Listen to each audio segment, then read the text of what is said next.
From WXXI News, this is Connections. I'm Julie Philipp, filling in for Evan Dawson. Our connection this hour is made whenever a young person tries marijuana for the first time. According to the National Center for Drug Abuse Statistics, that equates to more than 4,000 young people trying it out every single day. Most are between the ages of 12 and 17 years old. The health effects of cannabis on growing bodies can be serious. The Centers for Disease Control warns teens using cannabis risk affecting the way their brain functions when it comes to attention, memory, and learning.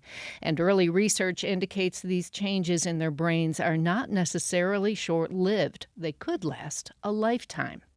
But since the legalization of cannabis for adults 21 and over in New York State, marijuana is more visible than ever. Billboards and stores are popping up all over the place. Adults are using it in plain sight. You can smell it when you walk down the sidewalk sometimes. The stigma around cannabis is quickly fading as it becomes as socially acceptable as alcohol. And let's face it, kids are curious. A lot of them are going to see this visibility and easy access as a sign that cannabis is okay. So how do parents and other adults help young people navigate in this new landscape? Well, there's a new report from New York State that addresses that very question. It's called Listen and Learn, and that's what my guests are here to talk about today. We welcome Lyla Hunt. She is Director of Public Health and Education for the New York State Office of Cannabis Management. We have Dr. Holly Russell, Associate Professor of Family Medicine at the University of Rochester Medical Center and an addiction specialist. Precious Brown, B.L.O.O.M. Rock President, and Chad Anderson, B.L.O.O.M. Rock Vice President. Thank you all for being here. It's a good topic, I think, to go to today. So New York State has just released the Listen and Learn report. And before we get into the findings, let's talk about the Listen and Learn process. And I want to start with you, Lyla Hunt, from the Office of Cannabis Management, which led that effort. Sure thing. Good afternoon. Thank you for having me, Julie and Precious and Chad. It is so nice to see you at what is just about the 1-year mark since we last connected, and we were out in Rochester. So let's talk about the Listen and Learns. I think your intro is really important, Julie, and now is the moment to really dive into youth education. The Listen and Learn series was OCM's effort to work with community-based organizations such as B.L.O.O.M. Rock across the state. We brought together groups of young people and then separately groups of parents and trusted adults and grandparents. And we asked them, what do you need in cannabis education in this particular moment? What do you know about cannabis? What do you want to know about cannabis? And how can we best serve that information up to you? We heard from 450 different New Yorkers. We heard from 300 plus youth. We went to 11 different counties, and we learned so much. Okay. And Rock B.L.O.O.M, as she mentioned, you're an organization that assists local cannabis entrepreneurs, but you're also focused on promoting responsible adult use and education. And you participated in these learning sessions. You had one here in Rochester. Can you talk about who is in the audience and a little bit about what you heard? Yeah, so we were able to bring together roughly 15 trusted adults and caregivers throughout Rochester and Monroe County.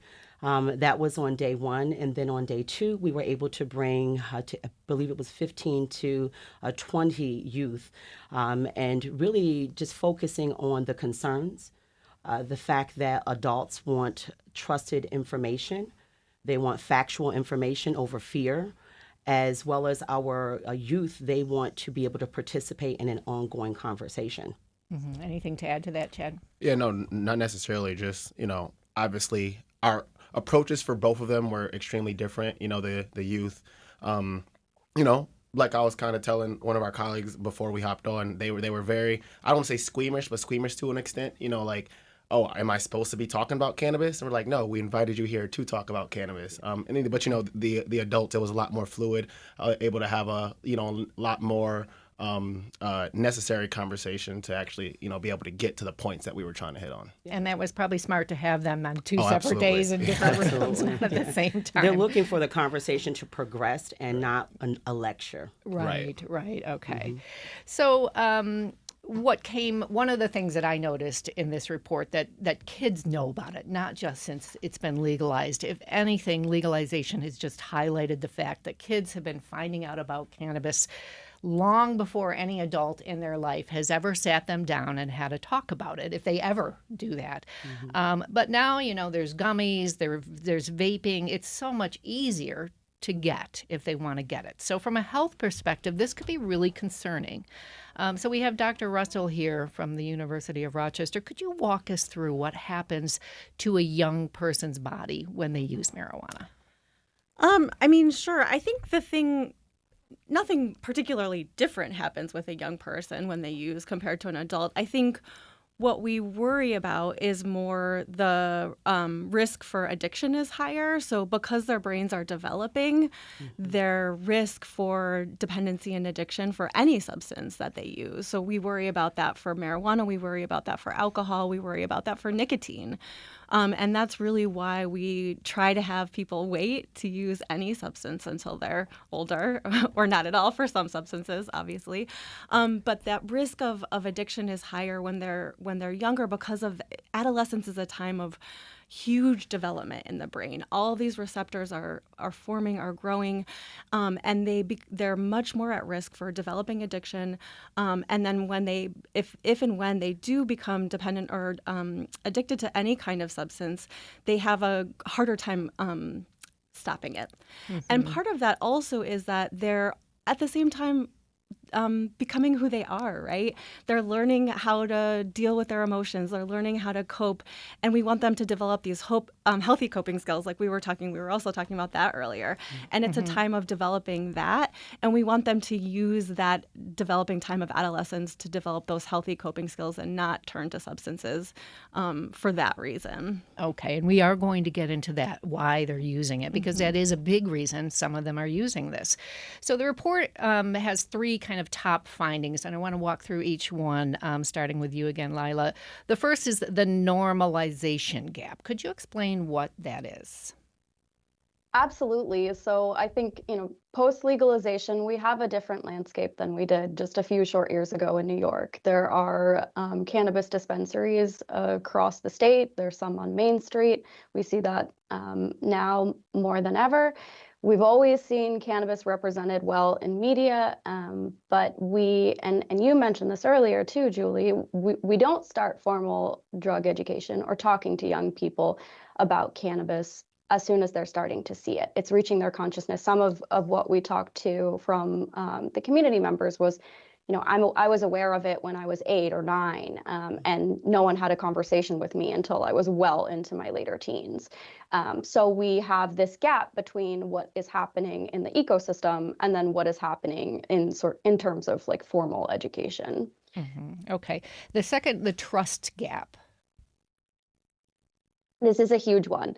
So, and Chad and Precious both mentioned this earlier, but what we see is young people feel like we are not approaching it as a real conversation when we bring up cannabis with them. It becomes a lecture. It becomes about fear. Sometimes there's judgment in the conversation, and they're saying to us, we want to hear just the facts. And it was really heartening from a public health perspective. They told us, we don't want to just know that cannabis impacts the developing brain. We want to know how it impacts the developing brain, what parts of the developing brain, until what age and why. So the kids want the science, which is really exciting. Sort of what you heard. We don't want a lecture. They're used to lectures, and probably that might be their only exposure to substance use education is maybe a health class or something in high school where it's pretty much a lecture. It's a teacher standing up there. So what did you hear, and how did you break it down so that the kids felt comfortable talking? Yeah, well, ultimately, we realized that legalization does not automatically create an understanding, and that the conversation has shifted from whether cannabis exists to how we can educate responsibly, right? And the community of Rochester deserved science-based information and not misinformation or stigma. And so we've turned the corner, right? It's no longer do as I say and not as I do. We are explaining, the why and the purpose and the use and the intent as well. So why it might be different for an adult using it versus a teen using it and all of that. Yeah. Absolutely. And I'd even add to what Precious is saying is, I feel like to an extent we had to do a little bit of priming with the younger folks, just in a sense of, like I said, I remember very clearly I was sitting at a table, about 2 on this side, 3 on this side, and I'm like, talking to myself essentially. And I'm like, all right, like, what do you feel about it? They're like, I'm like, well, what do you know about it? They're like, I'm like, well, all right, well then how do we, like the Precious experience is saying, of every parent every day. How is school? No, literally, yeah. Yeah. So it's like we had to, I think, as we like to say at B.L.O.O.M, slow it down and speed it up and kind of act in a way where we were giving information while we were still trying to get the answers out of them. So we're like, well, do you know when, well, let's start with when cannabis was legalized. Oh, it's legalized. And I know, that was in the report as well. That's where a lot of the findings came from. But, just like I said, just slowing it down and speed it up to really get them comfortable, because it's been such a stigma for so long. And, transparently, like I know my nephew was there, for instance, and, I had a conversation with him after, and he's like, I didn't know if I would get in trouble with anything I said. And I'm like, no, that's not at all what the point of this was. But, Okay. And we're going to get into that a little bit later in the show, the best ways to talk to kids about this. The third big finding in this report was something called the mental health link. And you referred to this a little bit, but I want to have first Lyla explain it, and then we'll dig into it a little bit deeper. The mental health link. Yeah, we started a lot of the conversations with young people by asking them, like, what is the biggest challenge facing your generation today? So outside of cannabis, just generally, broadly. And they often told us mental health issues. They said they're incredibly stressed. There's a ton of trauma. They don't know how to have healthy coping skills. And so they brought that up to us time and time again. And we heard that echoed from parents and trusted adults as well. And so there's this awareness that there's a medical cannabis program. There's an understanding that maybe medical cannabis can play a role for some folks in terms of mental health. But there's a ton of confusion about the role that medical cannabis, or cannabis more broadly, should play, and how that impacts the developing brain. So we talked about really lifting up a major finding and takeaway for everyone there is talking about healthy coping skills, and really making sure that wellness and mental health are considered as part of holistic health discussions.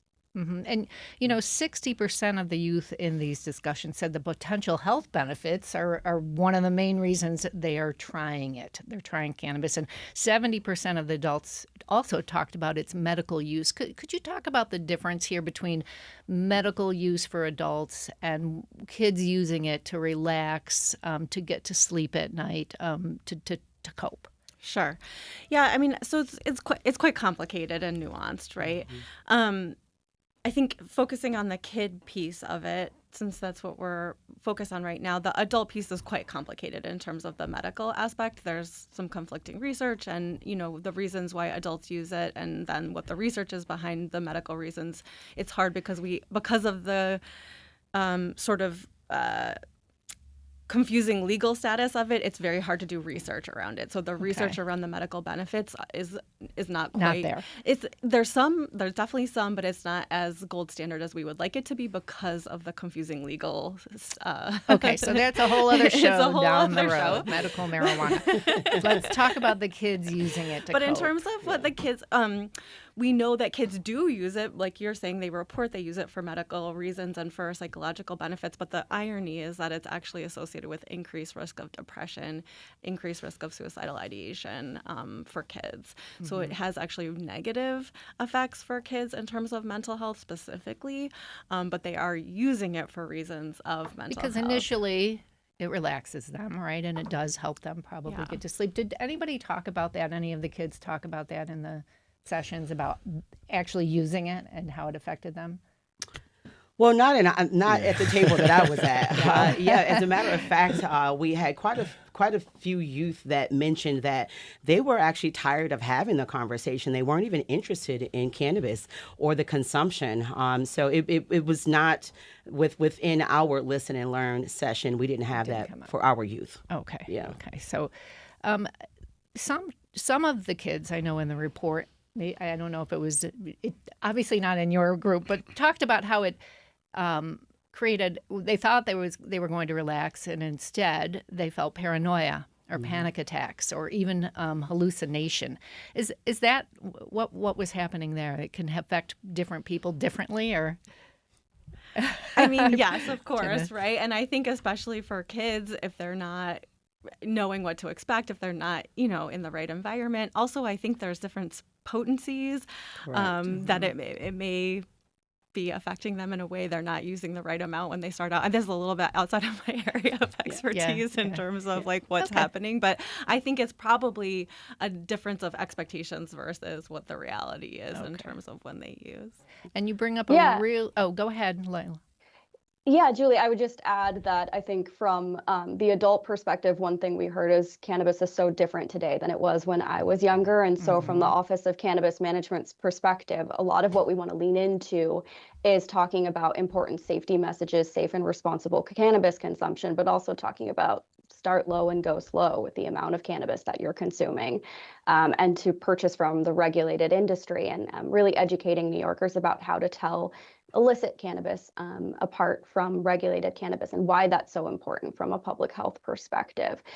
So, I think there's so much nuance when we're having conversations around cannabis, but really wanted to point back to the fact that this is a major through line for the Office of Cannabis Management in terms of leaning in on education. Absolutely. I would definitely add on to that and say just the lack of information that's available right now has really added on to confusion and curiosity. And so we have an opportunity just as the trusted adults and caregivers to really lean into that conversation and really work with the state agency, to partner to ensure that our community can be mature and informed to make the best decisions for our youth as well. Yeah, and I'd even add one step further to what Precious just said is the lack of mainstream information, right? Because, I don't know if anybody has been on the OCM website. It's a book, right? They got a bunch of different tabs, a bunch of different clickables, a bunch of different documents, articles, reports, you name it. But I don't think that that's as common, like I said, in the mainstream media, outside of, hey, check this out, or the really good or the really bad or the economic basis of it, right? That's all we really focus on. I think, I know Precious and I and just our organization as a whole, we try as much as we can to advocate in terms like it needs to be mainstream information, because that's when they'll actually see it, right? What teenager is going out their way to Google New York State Office of Cannabis Management, this, right? Right.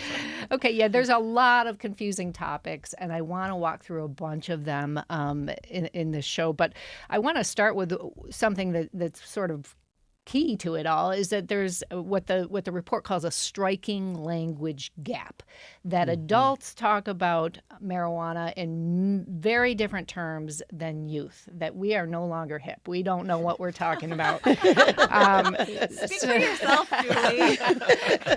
You were all right, Dr. Russell. We're going over to our cool Dr. Russell over there, who does work with schools.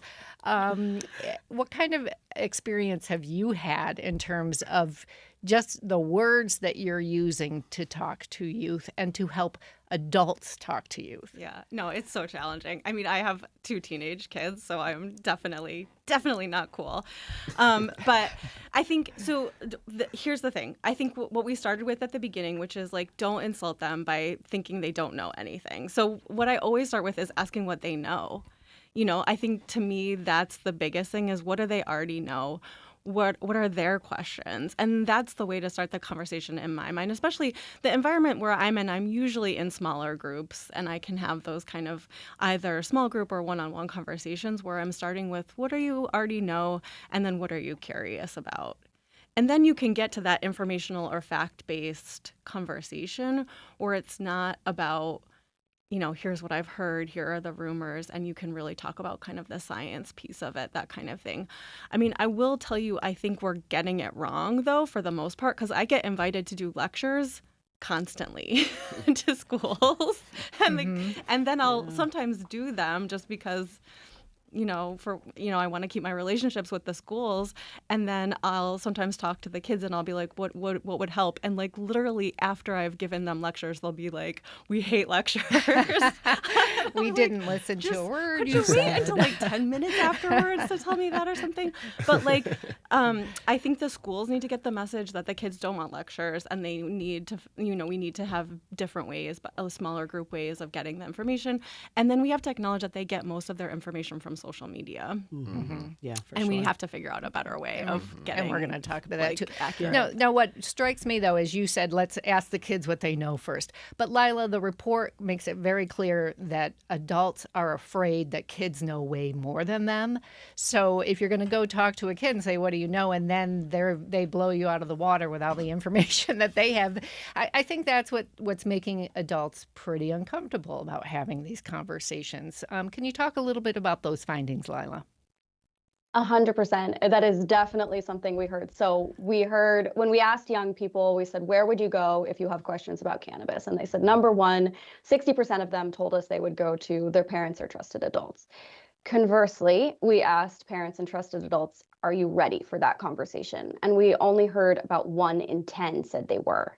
A lot of where they said they didn't feel prepared was on the basic information about cannabis. All the things that we're talking about now, the laws of cannabis, the products, the specifics about potency, everything that's changed with legalization, they want more information on that. And so I have to mention, we're super excited, and you get a little bit of a sneak peek here.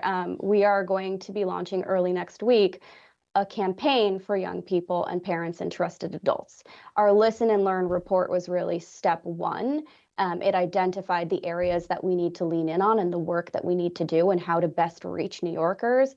And now part 2, chapter 2, is to develop this campaign. So we have a website and a whole host of materials that will be available, none in lecture format. That'll be a little bit interactive. We are going to dig fun. into some of the next steps and where this is going. Before we do, let's talk about the adults that you spoke with. Were they feeling pretty insecure about their knowledge, their ability to help the youth in their life? Yeah, I would definitely say so. Generational perspectives has definitely changed. My mother was also one of those trusted adults that was a part of the conversation, and she said, Precious, cannabis is not what it used to be back then as it is now. She felt that it was much stronger, and so they're also really just not prepared to lean into that conversation, and so there was a lot of confusion as well as the legalities. So they don't think they're talking about the same thing. They don't. And the other thing, too, is that we've been out of prohibition now for about 5 years, since 2021. And I think that working with, community-based organizations such as Bloom Rock, as well as the state agency, and really bridging that gap on how we can support those conversations and best position those questions that our youth is going to have. So we have to lean into those conversations and really help to guide and direct the conversation. So maybe the adults need the lectures, and maybe that's why you're being asked. Absolutely. It's I the think teacher in the that's room. right, actually. Yes, the she's teachers listening. and the parents want that probably lecture style. And also, I would say more community conversations, Yes, town halls, just really being able to ask questions from other trusted adults as well, their peers, as to, how are you answering these questions from your youth as well. So I think it's, how, like each one teach one, how are we going through the motions and making sure that we have an informed community. It's not just educating the kids. Yeah, I mean, the only thing I would add to that, specifically about what made, to me, what Pressure just said so interesting was that we had a very wide age gap in the room of our trusted adults. Like she said, her mother, and then some of the youngest ones were, 23, 24, still trusted adults in whatever realm that they operate in. But I think just even that, in comparison of, like I said, we have 60-year-olds and we have 25-year-olds, and, very vastly different life experiences, very different upcomings, very just different cannabis that's, widely available. So I think, that had a large part into play with like that point that Pressure just made. Okay. Absolutely. Okay. So I'd like to add too, Go ahead. I think when we're talking about like the language difference, the knowledge gap, one of the most fundamental differences was what terminology young people versus parents and trusted adults, and just even across generations. What do you call the plant? What do you call So it? we have we have a Venn diagram in the report that like kind of organizes and says, these are the terms that the older adults use. These are the terms that the kids are using. Here's what's in common. And the young people said, don't try and use our terms. You're not going to sound cool. I got to say that little sliver of things in common was pretty small compared to the other two sides. So how do you teach somebody that doesn't want you to use their cool language, right? So I think it'd be a good idea now, since we have a little bit of time, to sort of walk through some of the main points that, and I'm going to do some, but if you think of others, that are really confusing to people, please bring those up as well. So the first one is what's legal. Anybody want to tackle that one first? Yeah, so what's legal definitely for trusted adults. I think that, again, we just have an opportunity to really slow down, to speed up, to ensure that, number one, they have a good understanding as to where they can find this information. Is it easily accessible to them? And are we utilizing plain language? And so I think that we're doing the community a disservice by, not making this information plain and readily available to them. So if a parent says, what is legal, what's a plain, simple answer for them? I think that the Office of Cannabis Management does a good job at the retail locations with a QR code that you have to scan. I would say it's common to us because we've been in the industry and we've seen it countless numbers of times. I don't know how common it is for just, the individual, but I think starting off with that is a good step, but, even kind of building off what Precious is saying, what are the apps, what are the things that we're using in our everyday lives that would help us identify those? So an idea I had is, on the maps, literally, more times than not, even if you know where it is, you're going to put it in your maps just to see the hours or go to the website. Maybe if we can integrate some sort of, like I said, verification, because that's essentially what the QR code is. It verifies that that's a legal, operating state licensed dispensary. Oh, okay. So you're looking at it I'm actually looking at it from people in this report, Lyla. They didn't even know the age that was legal. That it's, you have to be at least 21 for it to be legal. That's exactly right. So Lyla, 25% knew the legal age, which is like a very basic starting point, Julie. I think that shows how much room we have here to grow. Right. And the exception, of course, is with the medical cannabis program. If there's participants there, they can be less than 21. But 21, bold and underlined, that's the age. And so it's really important. Cannabis is legal, but that doesn't mean it's legal for everyone, and it doesn't mean it's legal everywhere. Okay, so we're gonna get into some of. I'm gonna take a quick break, but then we're gonna walk through some of these other very basic, not even misunderstandings, just lack of knowledge about some very basic things here. But we have been talking with Lyla Hunt, Director of Public Health and Education for the Office of Cannabis Management. Dr. Holly Russell is here from the University of Rochester. Precious Brown and Chad Anderson, both from Bloom Rock. And we will be right back. Support for your public radio station comes from our members and from Bob Johnson Auto Group, believing an informed public makes for a stronger community. Proud supporter of Connections with Evan Dawson, focused on the news, issues, and trends that shape the lives of listeners in the Rochester and Finger Lakes regions. BobJohnsonAutoGroup.com. And Excelis Blue Cross Blue Shield, working with members to find health coverage for every stage of life, helping to make care and coverage more accessible in more ways for more people across the Rochester community. Details online at excelisbcbs.com. And you're listening to Connections. I'm Julie Philipp, sitting in for Evan Dawson, and we have been talking about young people and cannabis and how to talk to them. We've got Lyla Hunt from the Office of Cannabis Management in Albany here. We've got Dr. Holly Russell from the University of Rochester Medical Center, Precious Brown, President of Bloom Rock, and Chad Anderson, Vice President of Bloom Rock. And we're going to start, if you have any questions too, we're going to start walking through some basic information about cannabis and legal cannabis. But if you, the listener, has any questions, you can call us at 263-9994 or email us at connections@wxxi.org. So legal for people over 21 and over. Correct. How much can you possess? Is that a simple answer or a tough one? Up to 3 ounces on your person. kind of what you can take on an airplane, right?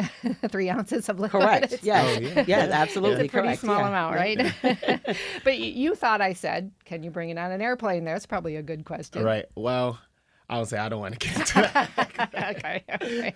Fair. All right. So some of the different product types. Dr. Russell, do you deal with this with schools and into the different, Well, types because of, it's not legal for kids, we're not. you don't go really, down yeah. there. Okay, maybe Lyla, you can start us with that. The different product types that kids are getting their hands on. I'll just speak broadly to product types. So there's cannabis flower, which is the most commonly consumed, and then there's orally consumed. So that's edibles, that's tinctures. It's also drinks, which is one of the fastest growing segments right now in New York State. And then there's topicals and other forms. There's many different types of products. There's a few that are specific to the medical cannabis program, like suppositories, et cetera. But that's it in a broad view. Okay. Anything else to add about the types of products? No, she's spot on. Okay, she got them. Okay. Yeah. All right. Signs of cannabis use disorder. How do parents know that their kids, A, are using it? How might they recognize it? And B, that they might be having a problem with it? So, I mean, in general, I think for any kind of substance use disorder, the signs of a problem are when you are trying to stop and you can't stop. For teens especially, this is usually like if they get caught in school, if they're using in places where they shouldn't be using, that's a sign. For teens, any kind of use, right? Because it's illegal, it's technically, they shouldn't be using it. So any use is technically a use where they shouldn't be using it. So it's a little bit of a gray area in terms of a diagnosis because it's sort of illegal. The same thing is true with like alcohol use for teens. Slightly tricky to make a diagnosis because technically they're not supposed to be using it at all. But any kind of use disorder, if you're having withdrawal, if you're needing to use more to get the desired effect, all of those are signs that you're sort of getting into trouble with the substance. In terms of what parents might be looking out for, again, I would say the same kind of thing. Are you noticing changes in your teen's behavior? Are they not doing things that they used to do? You know, sometimes we'll hear like they used to be very active participants in school activities, sports or music or plays, theater, that kind of thing, and they're suddenly having some kind of decrease in their interest in those kind of activities. Those would all be signs that you might want to think is something else going on. Change in their social behavior. Are they changing their friendships? Are they hanging out with different groups of people? All things where you might just want to be curious about what's going on with your teen. Again, those might also just be part of the developmental stage of adolescence, so it's slightly Don't immediately jump to the fact that my but kid you is might getting just want to cannabis. ask what's going on. I mean, again, these are all things where, as we've been talking about the whole time, open, honest conversations where there's not stigma and not judgment, which is really hard from a parent's perspective where you're worried and you often jump to a place from worry and fear that sounds like judgment to kids. Okay, and we definitely we still have 20 minutes left. I do want to devote quite a bit of time to how to talk to them, but let's walk through this list of issues that parents probably or may not know about, but according to the report, very few of them know about these. A big question in a lot of parents' mind is this a gateway drug? What does the research say?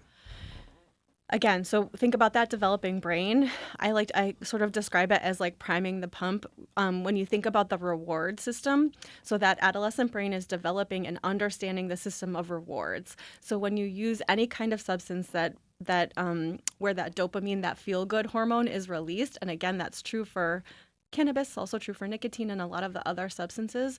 It releases dopamine. It tells your body this feels good, do it more. It's the part of our brain that's designed to help us survive. So it actually tells us this is a thing your body should do to survive. It's used for food, it's used for sex, it's used for water, but drugs hijack that system. Cannabis is one of them, nicotine is too. In teens, it's very confusing because the brain is developing. So it primes the pump for future substances to take advantage of that hijacking, basically. So using cannabis as a teen does increase the risk. Again, this is also true for nicotine and alcohol. Primes the pump, makes them at risk for future substance use disorders. So it's a gateway to that feeling. It's a gateway to basically the dopamine, the reward system malfunctioning, basically. Okay, and we touched on this a little bit before, the types of cannabis out there now are different than the weed I smoked when I was young. Is that true? I think from a generational perspective, it is true. If you take a look at individuals, maybe 50 plus and older, I think that the plant has evolved, consumption has evolved in general. Mm-hmm. Just Yeah. to build on that, what ahead. legalization also offers is more information on the product for the consumer. So when you're purchasing a product from a licensed dispensary, it has many labeling and packaging standards that it has to have. It has to be in a child-resistant package. It has all sorts of warnings on it, including the universal symbol to notify that it is, in fact, a cannabis product. It can't be attractive to individuals under 21. It has the poison center number on it, bright bold lettering. It has the processor contact information, so you know who purchased the product. And super important from a health perspective, it tells you how strong that product is. So it tells you how many milligrams are in a serving and how many milligrams are in the total product. So from that perspective, it is very different than the It's cannabis of easy to yesteryear. know what you're getting compared to in the past. And that goes along Absolutely. with, to Lila's point, every legalized product has what we call a certificate of analysis, or a COA, and being able to, understand and read that certificate of analysis to best understand what you are consuming is really the foundation of the education to make the best and informed decision. Yeah. I'd even go back to kind of, the difference in the actual product. The technology and innovation that, we've been seeing in this industry is something, that's truly remarkable. A lot of the work, like you said, we assist the cannabis entrepreneurs. So Precious and I are constantly on tours and different grow operations, different processor kind of centers. And, they're like it's some serious, stuff They're going on. nerding out. Yes, they out big are. time. It's like, when you start putting that into the outcome of the product, a lot of these people have it dialed down to it's not easy, no matter what anybody thinks, to just pop some seeds in the ground and get something that you'd be proud of. It's a lot of time, effort, and salaries that go into making sure And your they products know are what top the tier. product is. Absolutely, right? yeah. So We're at Absolutely. nanotechnology at this Yeah, point, literally. so for Yeah. sure. Okay, Yeah. so last one before we get into some of the communication challenges. Parents have long been held responsible. If there's a party at their house and everybody's been drinking, they can be held responsible. They know this. They are less certain about what happens if their kids are caught with gummies, vaping. If what are the rules? Maybe Lyla, you can answer this about parent responsibility when kids are at your house and using cannabis. Yeah, the number one thing is it's parental decision making. And so I think, from OCM's perspective, our priority now is translating what we heard from community members into actionable resources, delivered to New Yorkers in the ways that they told us they want to see it. So for young people, that means digitally. And for parents and trusted adults, that means in many different formats. But that's something that we're really excited to lean in on. And hopefully we can unpack a bit today together, Julie, which is one of the things that we're working on is a campaign that's going to be launching next week, as I mentioned, and we have some interactive tools so parents will understand. They can put in information unique to their situation and their child's situation and get personalized responses and language that they can use to have that conversation with the young people in their lives. Okay, and where will parents be able to find this? Everything will be launching on a website that we will be releasing very shortly. So I don't want to scoop us too much, but please do stay tuned. Oh, come on. So first, let's go back to the listening sessions and what you heard from parents when it came to talking to the young people in their lives. What did they tell you? How hard is it? What scares them the most about bringing this up to them? I think from what I saw, it just was even just kind of, talking about my own family, right? Like my mother was in attendance, and I remember so many times, our conversations about the decisions I was making and what that thought. And I, for me at least, it always comes back to just the education, right? Is she always told me the decisions I make were going to be decisions that I'm going to have to live with for the rest of my life, right? And I always really internalized that to a point to, be able to make those correct decisions and, actually want better for myself in my life. So I just think it really just boils down to the relationship that you have with your child, and then that child has with the parent in terms of like, you know, where is this really coming from? You know, like, is this a place of fear because you're not sure what they want to do with their lives? Is this a place of, you know, trauma because they've dealt with something, you know, in the family at a point? And I think, you know, for my specific family, it was a little bit of everything, right? So, you know, I think it really just kind of comes down to who that adult is, like who's having the conversation. What have you experienced? You know, how have you seen cannabis grow and change throughout your lifetime? Is, like I said, how I see it the most.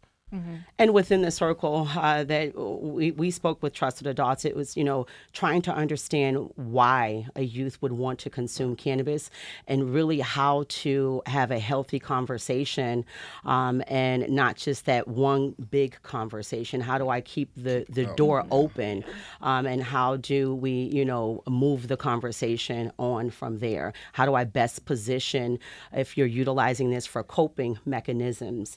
You know, are you stressed? Like, what are your reasons for consumption, and what's your reason for the question as well? Mm-hmm. And so, Dr. Russell, how early should parents be talking about this? I mean, I don't think there's, as soon as kids can understand the language, honestly, I don't think there's I think earlier than we think by far, you know, I would say for sure, like late elementary school, early middle school. By the time they get to high school, it's way too late. By the time they get to middle school, it's probably too late. Like, you know, as they were saying from the listening tour, and as you've mentioned, the kids already know. And I think it's like, and again, how Precious said, it's not one conversation. It's a series of conversation. And it's the same way we should be talking to kids about sex. It's age-appropriate, repeated conversations over time.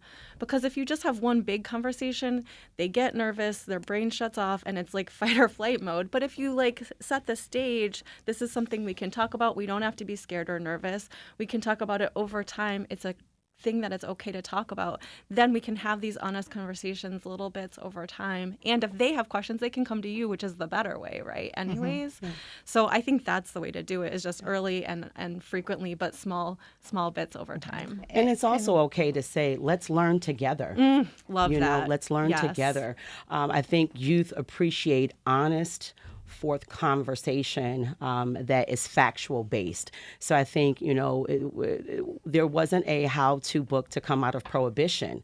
You know, we're all learning together. We weren't around in the 30s and the 40s. And so, yes. You know, how do we learn together? And, you know, we are honest about, we don't have every answer for the question, but learning together is how we're going to move the needle in general. And Lyla, when you release this top secret information next week, what age groups are you thinking? What are the material? Who, you know, I know some of it is geared toward helping parents talk, but what age groups are you looking at? When are the discussions going to start in your mind?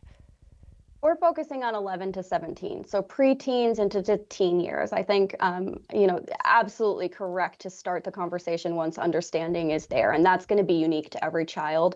We based on how parents were comfortable in terms of what age young people could be participating in the listening tour.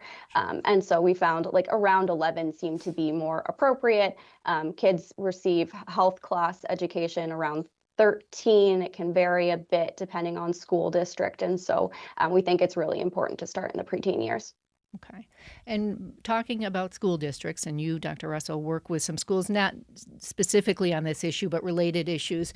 Like many things, a lot of families they can't have constructive conversations with their kids. It's just not going to happen. So with a lot of societal issues, schools end up picking up part of that responsibility. How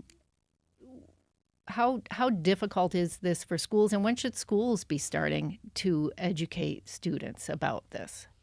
I think it is really difficult for schools. Honestly, I don't think they're well prepared to manage this, and I think they handle it through often, not always, sort of old-fashioned methods like lecture formats that they invite me to give and the kids don't want.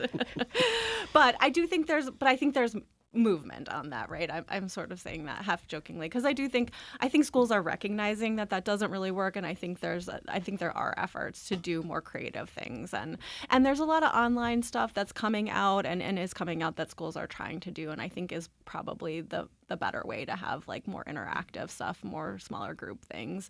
There are I'm also the medical director at Delphi Rise, and we have prevention counselors in a lot of schools, and they do really great work in school districts around this kind of thing. Okay, so we do have a question from Charlie, an email from Charlie. Actually, the first question is, it seems like younger people are not smoking cigarettes as much as they are vaping more. Is vaping as much of a health risk as regular smoking? Well, that's a great question. Also very nuanced answer. I'm assuming they are talking about nicotine in this question because they're saying cigarettes. So compared to combustible cigarettes for adults, if you are going to use an e-cigarette to quit a combustible cigarette, it is a decreased health risk. That is not why teens are using them. So this is, again, a nuanced conversation that's very hard to have in a large scale format. But if an adult is using an e-cigarette to quit a combustible cigarette, yes, it's probably a decreased health risk. That is not why teens are using them. So teens also should not be using e-cigarettes, nicotine vapes, or nicotine e-cigarettes. Okay. I'd like to add there, I think, one of the best practices that we've learned in education is you can't tell the difference between what's in a vape, whether it's tobacco or cannabis. And so a lot of the education here is really leaning in on vaping writ large and not breaking it down based on substances. So talking about when you're heating a substance and inhaling it and it's going into your lungs, that can have health risks and that can be exacerbated when you're younger. So right. That'll definitely be in some of our upcoming messaging. It's a really good point, and it's very confusing about the. And I did also want to mention really quickly all the things that you all were saying about the how careful people are about the marketing for cannabis and all of those regulations around cannabis marketing, not the labeling not being attractive to kids, all of that stuff is not true for nicotine. And in fact, the opposite is true. If you look at vaping marketing, if you look at the e-cigarette packaging, they are designing that specifically for children. There's video games on the packaging. The exact opposite is happening. It's basically big tobacco all over again for nicotine and e-cigarette use. So that's a whole other conversation, but it's really the exact opposite of what's happening in terms of cannabis regulation and marketing. Okay. I would agree. And we have an email from Charlie. He teaching in city high schools for 33 years. I can only add that I have seen many intelligent kids disrupt their education with daily use of cannabis. Kids coming in high first period, unable to participate. They would put their heads on the desk. After lunch was always challenging when dealing with several students who were high. It was a huge issue. The last few years, it has become increasingly problematic as students would tell me that cannabis is legal, and so they were going to continue to use it despite the negative effect on their learning. And yes, the new cannabis is not what we had in the 70s and 80s. And he says he knows. So I think that just gets to the point that education, that these kids, there's got to be a way to reach them, right? Yeah, because conversations build trust.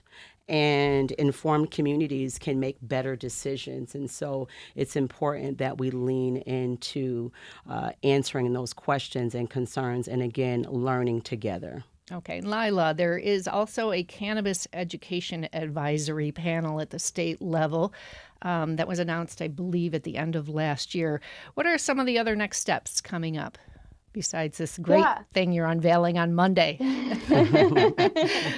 Absolutely. So first I want to say our Cannabis Education Advisory Panel, it kind of arose out of the success of the listening tour. We heard so much about really the good work of bringing together community members and getting their input. This is something like starting by listening is just absolutely invaluable. How are we going to reach New Yorkers unless we ask them what they need and how to reach them? And so bringing together this group of experts, it's everything from individuals on youth serving organizations to clinicians to educators, and they have been helping us to work on this campaign that we're about to unleash. And so they've been advising along every step of the way.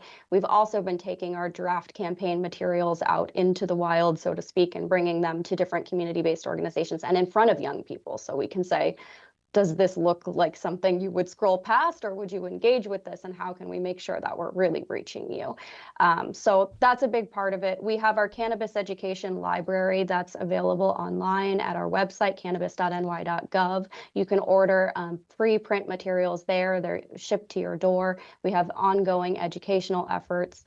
And really leaning in on some of our key messaging points, one of which we did not get to today, which is the importance of safe storage. So safe cannabis storage is so important. It's something we're seeing now really coming up, which is making sure that once the product leaves the dispensary shelves, it goes home with parents. And so parents need to know the importance of safely locking their products out of reach and out of sight of children and pets too. Okay, thank you. We have about a minute left. Rock Bloom, or Bloom Rock. Sorry, I got that backwards. No worries. What are some of the I know education is part of your work. Yeah. What can we look for from you? Well, you can look forward to a mature and informed workshop coming soon. We hope to continue to partner with the Office of Cannabis Management to really provide that positioning and resources for our trusted adults on how they can lean into that conversation. And again, education will be at the foundation of that. As I said before, our youth are looking for factual-based information. They're not responding to scare tactics whatsoever. And so it's extremely important that we have an open, ongoing dialogue. Mm-hmm. Okay. Anything to add, Chad? Yeah, I would just say, keep counting on us to stand in the gap. We have a good relationship with our municipality as well as the state agency, the OCM, and, we lean on them, they lean on us for things exactly like this. When they can't always get out into the communities, that's what they have us for. Okay. Well, thank you all so much for being here. This has been very informative and very helpful, I believe, to parents. We've had Lyla Hunt from the Office of Cannabis Management, Dr. Holly Russell from the University of Rochester, and Precious Brown and Chad Anderson from Bloom Rock. Thank you so much for being here today. And thank you to our great production team as always, and of course to our listeners. We'll see you tomorrow.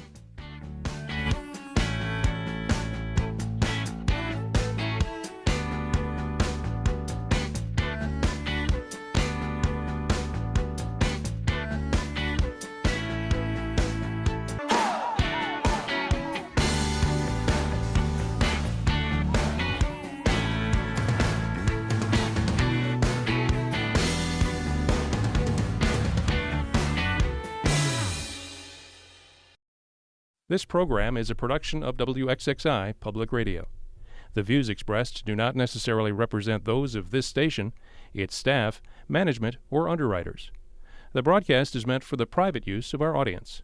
Any rebroadcast or use in another medium without expressed written consent of WXXI is strictly prohibited.